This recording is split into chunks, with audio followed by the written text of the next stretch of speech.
Ito, tingnan nyo, ito na yung senaryo sa likod ng bahay ko, nang dahil sa ulan. Ayan o, baha na o. Ayan, baha na.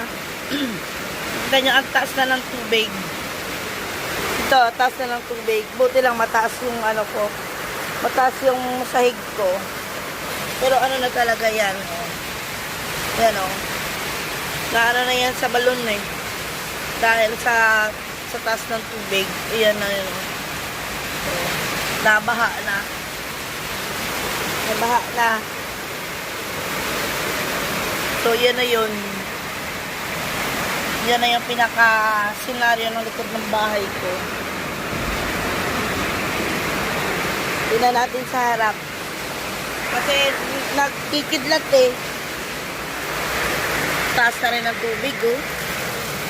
Taas na rin ang tubig, oh. Yan, oh.